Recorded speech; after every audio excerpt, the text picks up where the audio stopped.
Masayang araw mga ka-PL. Meron pong bagong update si Dean Chase tungkol po sa kaso ni Paulo Tantoco. Ayon po dito kay Dean Chase, mga kababayan,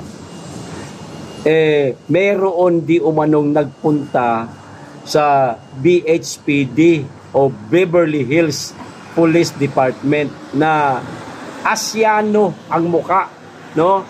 Puti ang buhok. Ayon din po yan sa insider nitong si Dean Chase.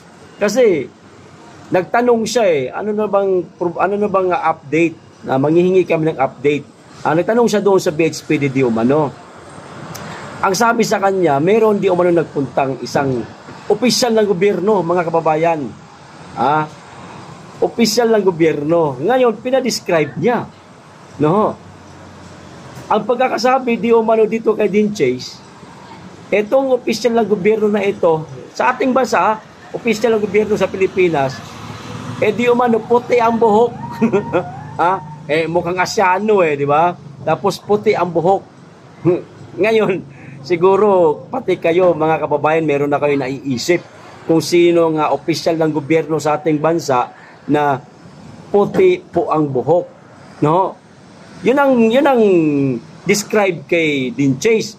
Ngayon, nag-research si Dean Chase sa Google at naghanap ng mga litrato, no? Nakakuha siya ng litrato at ibinigay ni Dean Chase doon sa kanyang insider yung litratong na research niya sa Google. At ang sabi di umano sa kanya ng kanyang insider, mga kababayan, tugma. Yun daw po yun. At pinangalanan lamang po ni Dean Chase na JR. Ayan, JR. Sino po bang naiisip ninyo na opisyal na gobyerno na puti ang buhok?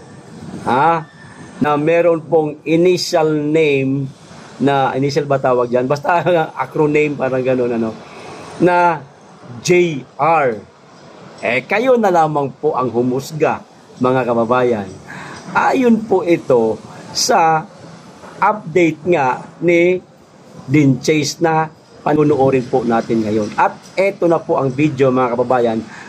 Panuorin na po natin. Kayo na lamang po humusga. Okay? Short video lang po ito, update lang po ito, mga kababayan, sa nangyari kay Paulo Tantoco. Eto na. Magandang araw po sa ating lahat. Isa po itong major update po sa kaso ni Paulo Tantoco. If you remember po, way back first week of April, according to my source, there were Asian-looking men po na pumunta po doon sa BHPD and had a closed-door conversation or had a closed-door meeting with the supervisor or the head of the department. And almost an hour po na meeting po doon, that was when they announced that the case was going to be superseded and will be handed down to a higher investigative team. And I believe it was around the same time na nilimit na po nila mag-release po ng any information about what's going on with the case. And nakausap ko po kasi kanina po ang source ko, and he positively ID'd one of the person who had a meeting with their supervisor. Ito po, pina-describe ko po sa kanya, puti po ang buhok, and Asian looking, and may nag-google po ako na picture at ipinakita ko po sa kanya, and my source positively ID'd JR. I'm not going to say the complete name because I am not allowed to, but the initials of the person who went there po sa BHPD and had a conversation or a closed-door meeting with their supervisor has an initial of J and R. Grabe, no? Ang gobyerno mismo ang pumunta doon. Ang kakapal talaga ng mga mukha nyo. Grabe. Ginagamit nyo ang resources ng Pilipinas para lang maprotektahan yung silisatanas niyang hayop kayo. Hayop kayo. Mga baboy kayong lahat. Baboy ang presidente, baboy pang first lady. Ang kakapal ng mukha. Grabe. So yun na nga po. Gobyerno po natin mismo ang pumunta po dito para i-shut po ang investigation. I don't know what happened. I don't know what kind of conversation they've had there, because according to my source po, it was a closed door meeting. So there were definitely negotiations that were done. Nakakasuka na. God save the Philippines. Ano sa palagay nyo, mga kababayan?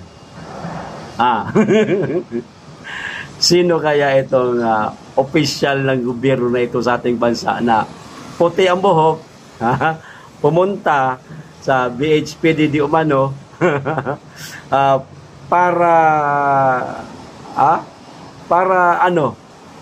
para linisin ang pangalan ng kanyang amo o para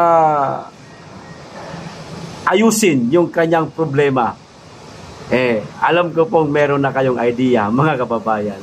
Kayo na lamang po ang humusga. Paki-comment na lamang po ninyo, mga kababayan, kung sino man yan nasa isip ninyo. Kasi ako wala talaga akong maisip. Turuan nyo naman ako kung sino yan. Ako may idea pero ayokong pangalanan. Mismo nga si Dean Chase nga, hindi niya nga pinangaralan. Basta sinabi niya lang na meron din mo anong pangalan ito na pinangalanan niya lang, pinangalanan niya na lang ng JR. Opo! Galit na galit si Dean Chase. Tama nga naman siya, mga kababayan. Pati ba naman ang kwarta ng gobyerno natin ginagamit di umano nila para tawag nito para sa kanilang interest na tila bagay pilit nilang lilinisin, aayusin ang di umano'y mga kinasangkutan nitong isang ale, mga kababayan. Ganyan po sila ngayon, mga kababayan, na para bagang na natataranta na. Ayan, natataranta na sila kung ano ang gagawin nila. Ay malalaman din po natin yan sa mga susunod na araw. Siguradong meron pang mga magiging revelasyon, pasabog itong si Dean Chase kasama na rin si Maharlika.